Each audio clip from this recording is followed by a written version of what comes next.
Olá, eu sou Edenilton Salvador e este é o AB na TV, um programa da Ordem dos Advogados do Brasil, 8ª Subseção Piracicaba. Este programa foi idealizado para prestigiar você, colega advogado, operadores do direito, e levar a todos os nossos telespectadores entrevistas com os mais destacados, renomados operadores do direito. A violenta ação de reintegração de posse ocorrida em janeiro de 2012, do terreno de cerca de 1 milhão de metros quadrados da favela do Pinheirinho, em São José dos Campos, São Paulo, onde viviam cerca de 9 mil pessoas desde 2004, marcada por abusos cometidos pela polícia com aval do governo de São Paulo, da Prefeitura de São José dos Campos e da Justiça Estadual, gerou, além de manifestações contrárias de juristas, analistas, políticos, movimentos sociais, entre outros, denúncias à Comissão dos Direitos Humanos da OAB, à Comissão de Direitos Humanos da Organização dos Estados Americanos, à Secretaria de Direitos Humanos, entre outras entidades defensoras de direitos humanos, com repercussão nacional e internacional. E para falar sobre violação dos direitos humanos, convidamos hoje o Dr. Antônio Isidoro Piacentini. O Dr. Antônio Isidoro Piacentini é mestre em Direito Constitucional pela Unimep, Universidade Metodista de Piracicaba, doutor em Direito Constitucional pela PUC São Paulo, professor de Direito Constitucional da Universidade Presbiteriana Mackenzie, Campus Campinas, e professor de Legislação Social na Escola de Engenharia de Piracicaba. Como vai, doutor? É um prazer tê-lo aqui conosco. Muito obrigado por ter atendido ao nosso convite. Muito obrigado. A honra é minha. É um prazer participar desse seu programa. Tenho assistido, inclusive tenho assistido alguns ex-alunos, o que me honra bastante ver esses garotos, essas moças, esses homens hoje juristas, advogando e se resplandecendo nesse mundo jurídico muito importante, não é? Então a honra é minha e eu espero contribuir com a análise deste episódio. Este episódio ele é transtornador, porque podemos fazer uma análise jurídica diferente da técnica, no sentido de defender as pessoas e realizar a sua dignidade humana, não é? E é evidente, doutor Salvador, que nós gostamos do diálogo. Esta é a palavra principal no mundo de hoje. Dadas as diferenças, se faz muito necessário uma conversa, um diálogo, admitindo-se, aceitando-se todas as diferenças e, digamos, pluralidades. Antes de adentrarmos ao caso da desocupação da favela Pinheirinho, eu gostaria que o senhor esclarecesse aos nossos telespectadores o que são direitos humanos, já que muitos confundem, né, os defensores de direitos humanos com defensores de bandidos. Muito bem. Essa é uma questão mesmo que parece dicotômico. Na verdade, todos nós somos titulares de, digamos, quaisquer direitos humanos, independentemente da situação, da condição, da origem em que a pessoa se encontre. Porque os direitos humanos é um conjunto normativo de instituições fundadas na liberdade, na igualdade e, fundamentalmente, na nossa dignidade. Portanto, todos os direitos são humanos. Essa confusão em relação aos bandidos tem uma conotação histórica. Durante a ditadura militar, muitos presos eram presos políticos e não poderia os defensores desses presos dizer que eram ativistas políticos, porque eles correriam perigo de morte, não é? Então, fazia-se uma defesa genérica. Não que os bandidos comuns também não merecessem um tratamento digno, mesmo tendo cometido crimes comuns. Mas, especialmente, era um discurso voltado para a defesa daqueles presos que não cometeram crimes comuns, mas crimes contra uma ideologia, contra um regime de exceção que, evidentemente, era justo. Quando que há um governo ilegítimo, é justo a população resistir, revoltar-se. Santo Agostinho falava já isso. Né? Governo ilegítimo, ele pode ser retirado do poder. Só que é difícil, porque o governo ilegítimo, ele se mantém no poder pela força física, pelos canhões, pelas armas, enfim, por guardas. Não é? E então ficou esse estigma. Posto que faz parte, integra a metodologia, a concepção, a filosofia dos direitos humanos, aquilo que o sujeito que cometeu um crime, ele tem que ser punido. Contraria os direitos humanos quando que há impunidade. Isso é contrário aos direitos humanos. Mas a punição deve estar relacionada ao ato do indivíduo, não à pessoa. A pessoa, ela é imaculada. Então, todo o sujeito que comete um crime, ele tem que pagar por ele, tem que ser segregado da sociedade. Ele tem que pagar por isso. Isso vai ao encontro dos direitos humanos. O que não pode é ter a punição, a pena não pode ser excepcional. Ela tem que ser racional. Por isso que a pena, ela tira do indivíduo aquilo que tem mais de valor, que é a liberdade física. Não é? E então é equivocado imaginar que os direitos humanos apregoa a impunidade ou seja qualquer forma de, digamos, atenuação do ato praticado pelo indivíduo. Tem que também, há a necessidade também de se verificar quais são as origens da violência e da criminalidade. Esse é o foco principal. Quer dizer, primeiro tem que corrigir aquilo que instiga a violência e a criminalidade, não é? Principalmente em uma sociedade tão desigual como a nossa. Né? E, historicamente, como se formaram os direitos humanos? Os direitos humanos, eles se formaram historicamente. Evidentemente, quando falamos em direitos humanos, a sua conquista sempre foi por meio, mesmo que seja contraditório isso, sempre foi por meio da violência, das, digamos, revoluções.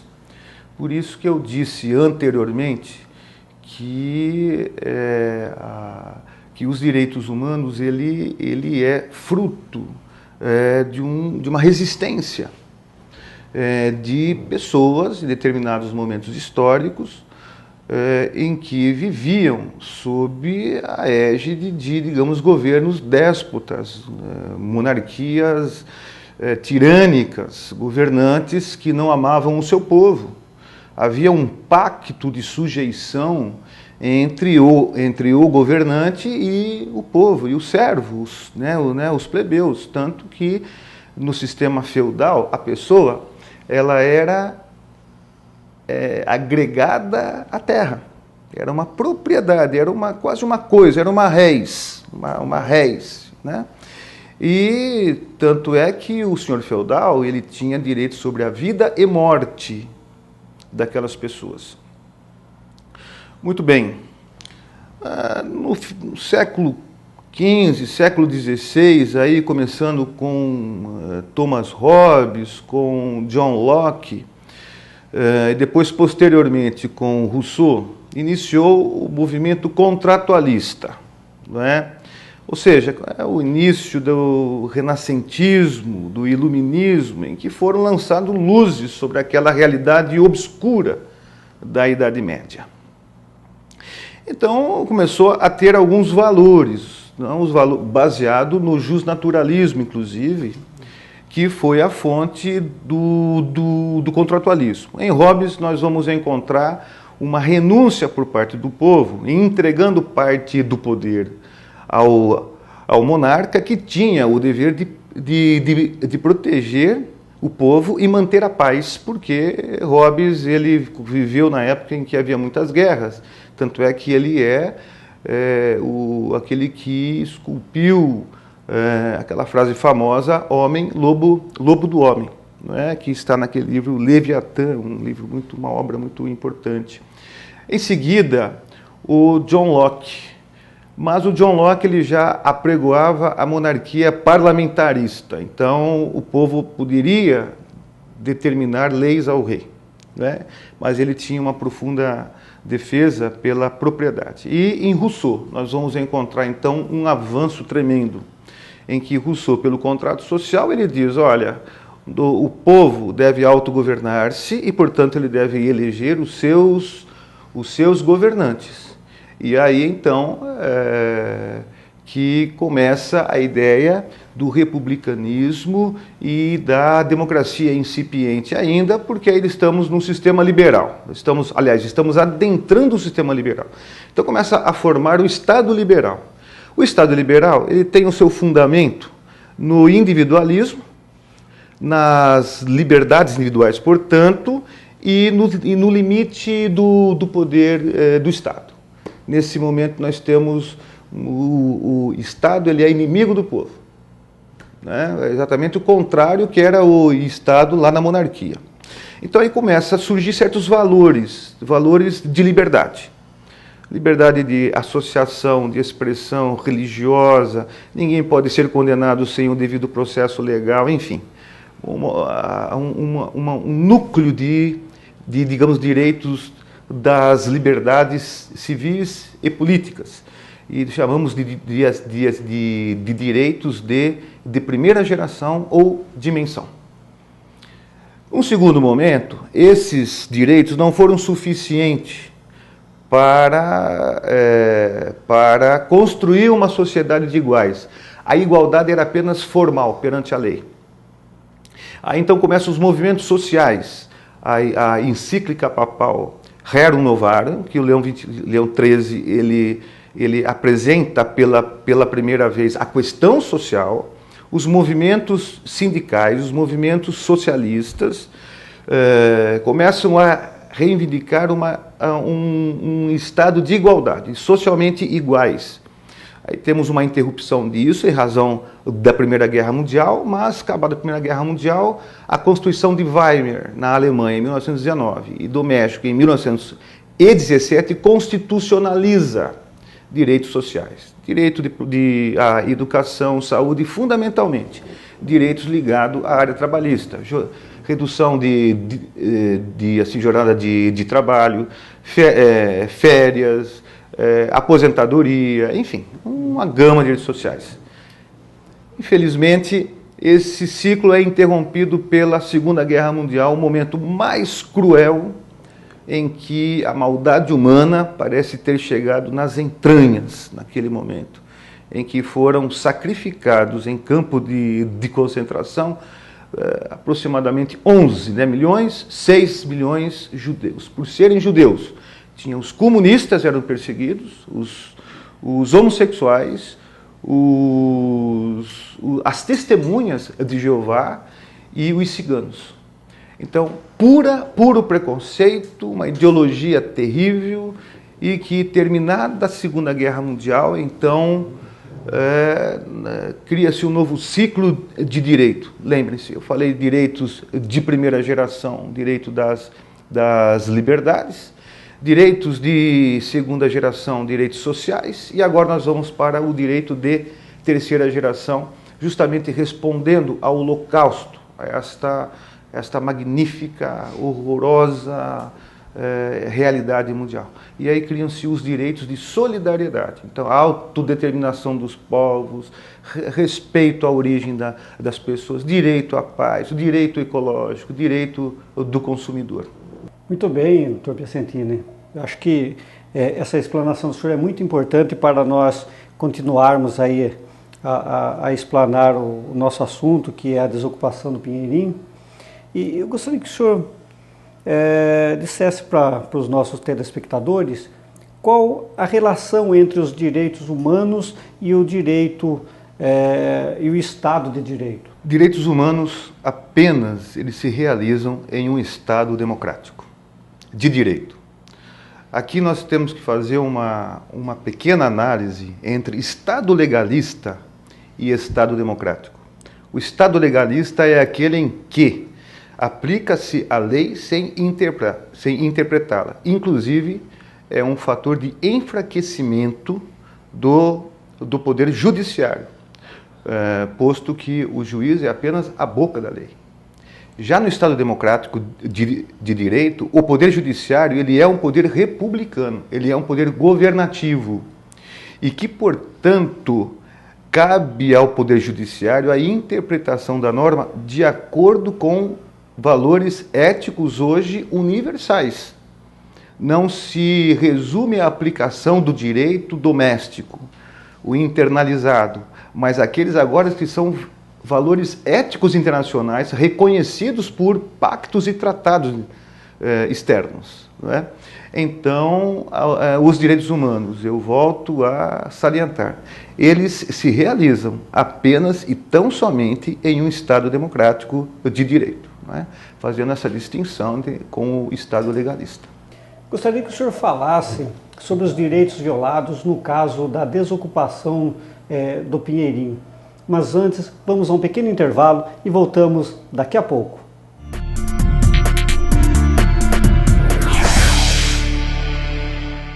O programa OAB na TV Piracicaba tem o apoio cultural das seguintes empresas: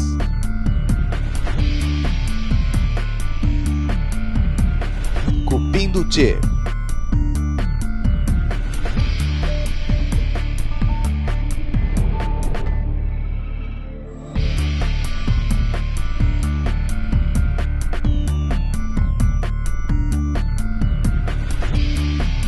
Fernandes e Rodrigues Consultoria,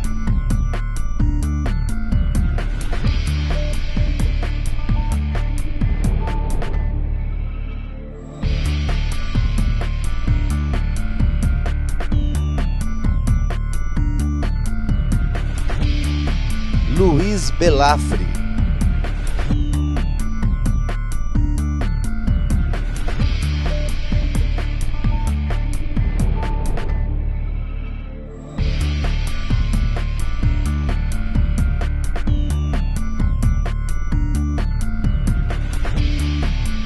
Marcato Cursos Jurídicos,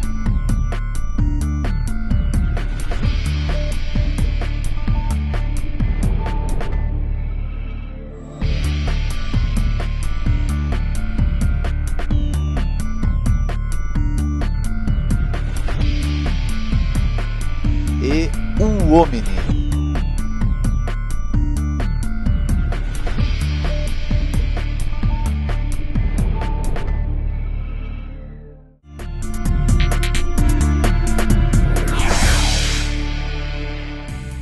Muito bem, estamos de volta. Eu sou Edenilton Salvador e este é o OAB na TV, um programa da Ordem dos Advogados do Brasil, 8ª Subseção Piracicaba. Hoje recebendo o doutor Antônio Isidoro Piacentini, que é mestre, doutor e professor de Direito Constitucional, falando sobre violação dos direitos humanos. Doutor Piacentini, eu gostaria que o senhor falasse sobre os direitos violados no caso da desocupação da favela do Pinheirinho. Olha, primeiramente deve salientar que a decisão foi uma decisão puramente técnica.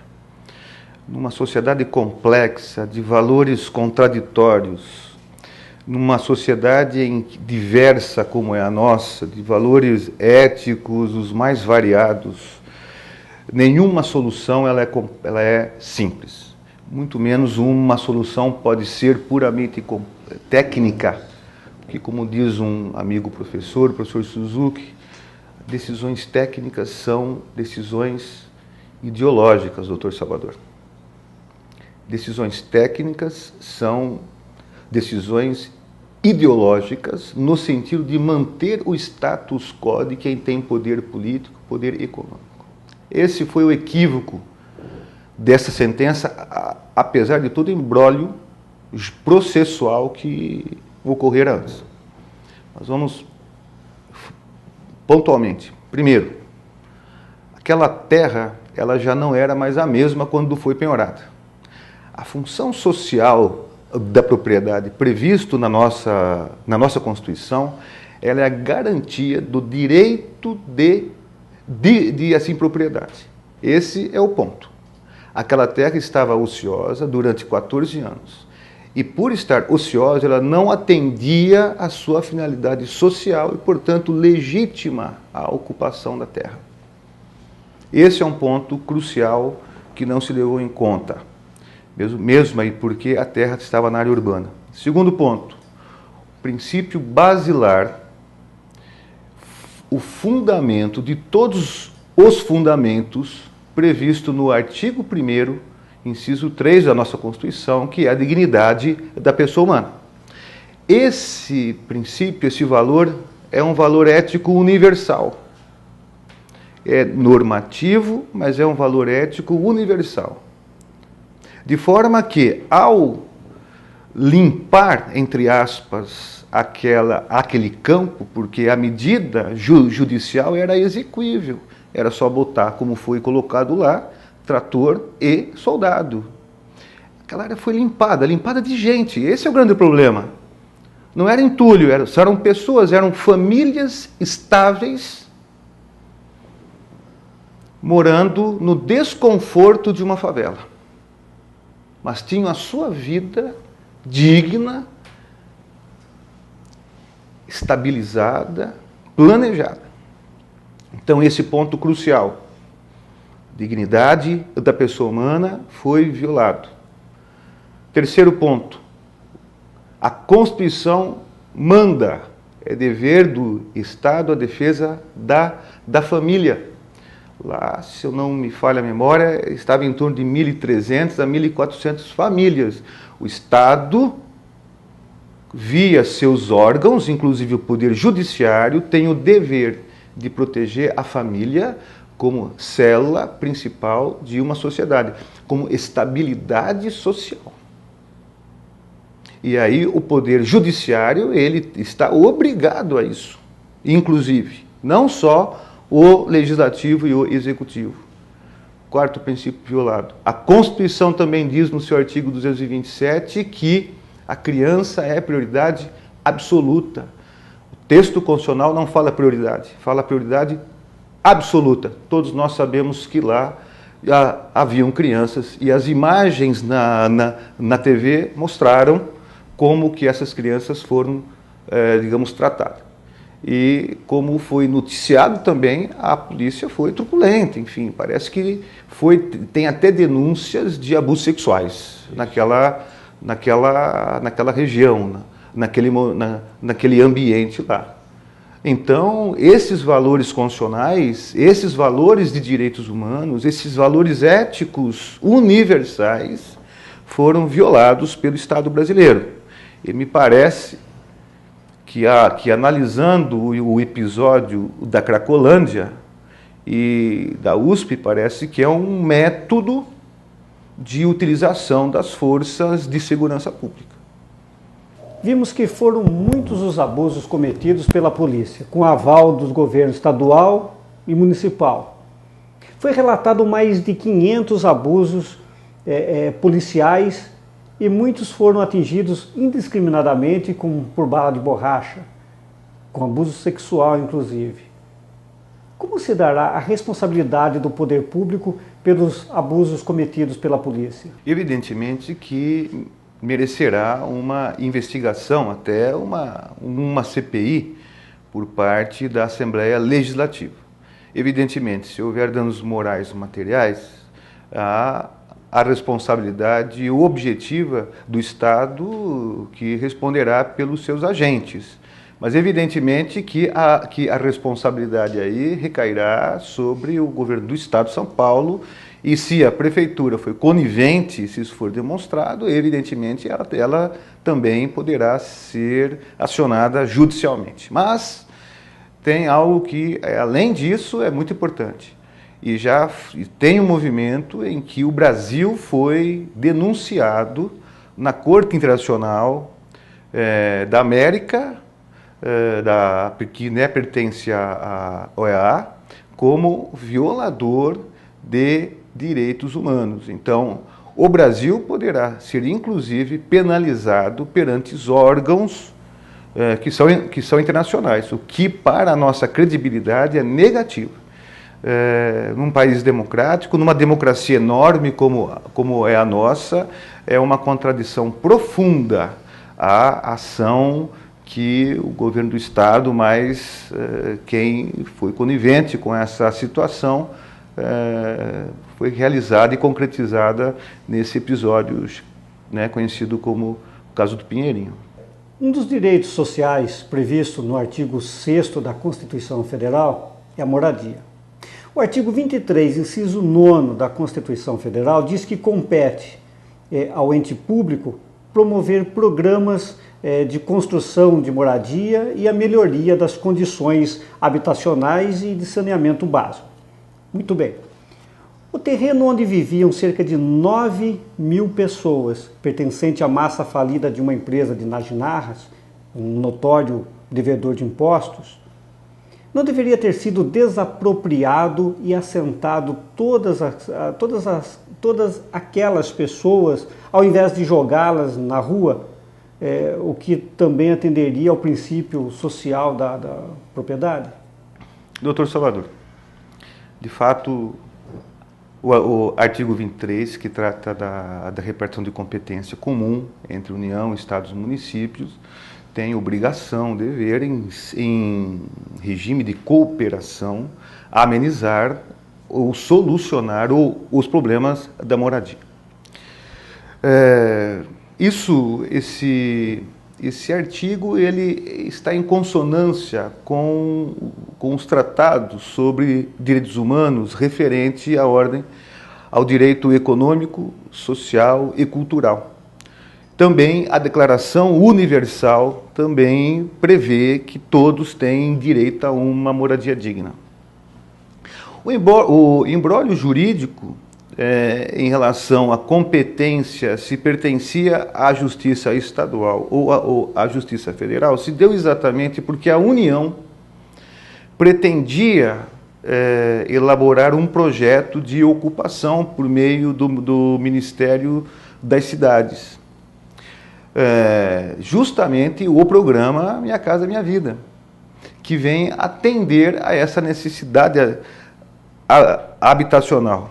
Ora, penso que faltou tato, faltou vontade política das partes, principalmente da juíza da causa, que poderia ter articulado uma reunião entre representantes da União, do Estado e do município, buscando uma solução de cooperação, uma solução social, porque a sentença dada, ela não resolveu o problema, ela agravou o problema. Quer dizer, e hoje, penso que a sentença judicial deve pensar, ela deve refletir uma consequência ética da sentença. Olha, eu vou resolver a questão definitivamente.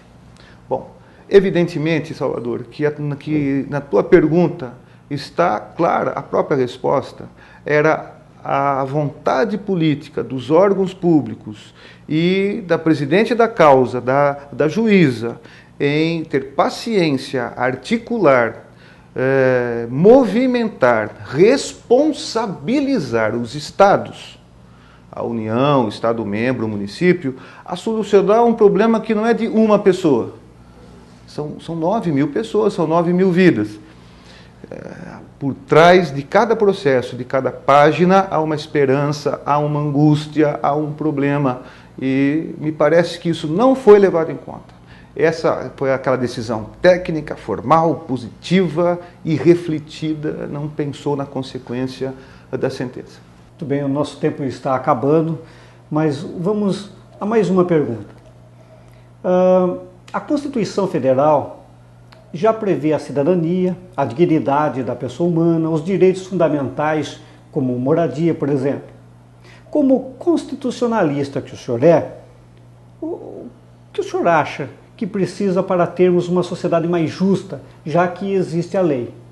Por exemplo, o senhor acha que deveria ter penas mais severas para os infratores, incluindo responsabilizar pessoalmente os gestores públicos pela violação dos direitos, por exemplo? Olha, doutor Salvador, eu acho que necessita de vontade política para os nossos governantes. Fazer uma opção clara do lado de quem os governantes estão. Se é do lado dos pobres, dos marginalizados, daqueles que estão excluídos dos bens da vida, do desenvolvimento econômico, ou do lado daqueles que querem manter o status quo. Eu não vejo uma outra saída a não ser vontade política de construir um país igual, um país em que se respeite as diferenças, mas que seja intolerante com os intolerantes, a fim de construir mesmo uma sociedade em que a dignidade da pessoa humana seja o maior valor de todos os valores. Eu não creio que uma política de penalização resolvam a violação à lei. Eu creio que uma das saídas mais importantes do nosso país, até mesmo para que as pessoas possam analisar, ler a realidade, interpretar o que está acontecendo. Nós sabemos que o nosso país tem um déficit na educação muito grande, não só em termos de vaga, como em termos de qualidade. Creio que começa a libertação do homem, a liberdade dos preconceitos que ele traz consigo, inicia-se por uma boa educação, uma educação que conscientize, uma educação que liberte e, sobretudo, uma educação que vá formar os nossos governantes. Lembrando que este ano teremos eleições e é bom que as pessoas reflitam sobre quem desejam colocar para ocupar os cargos que vão dar as diretrizes fundamentais na construção de uma sociedade justa, livre e solidária, como diz o artigo 3º, inciso número 1 da nossa Constituição Cidadã. Muito bem, eu quero agradecer a presença do Dr. Antônio Isidoro Piacentini. Obrigado por ter atendido o nosso convite. Doutor Salvador, quem que deve agradecer sou eu, pela oportunidade de conversar com os meus amigos advogados, para conversar com os meus ex-alunos aqui da Unimep e, sobretudo, deixar uma reflexão sobre o direito. Essa é a nossa intenção, né? Eu creio que o direito sem paixão é um direito sem vida, né? E essa é a nossa ideia. Parabéns pelo seu programa, pela acolhida e, evidentemente, que eu estarei à disposição tanto do senhor como da OAB aqui em Piracicaba. Eu que agradeço. Muito bem, quero agradecer você também, telespectador, que tem nos assistido e tem nos enviado muitos e-mails. E dizer que você também pode participar do nosso programa, enviando críticas e sugestões para oabnatv_piracicaba, @edeniltonsalvador.adv.br. Até o nosso próximo programa, se assim o bom Deus permitir.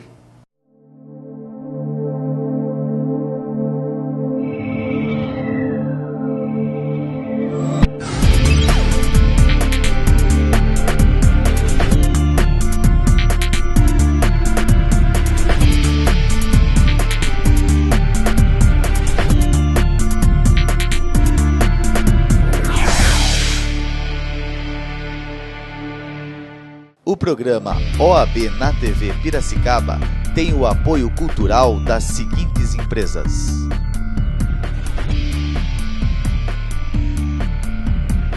Cupim do Tchê,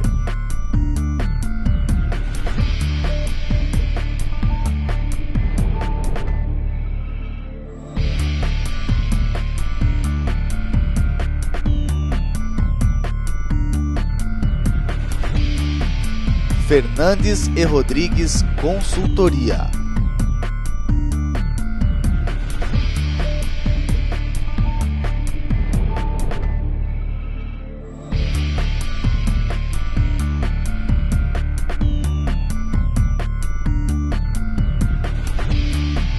Luiz Belafre,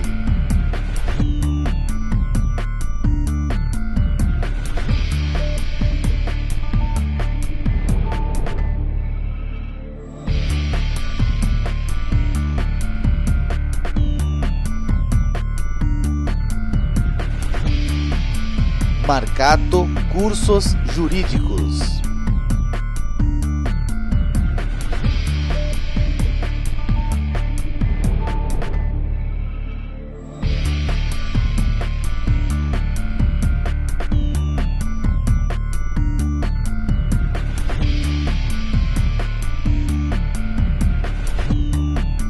e o Omni.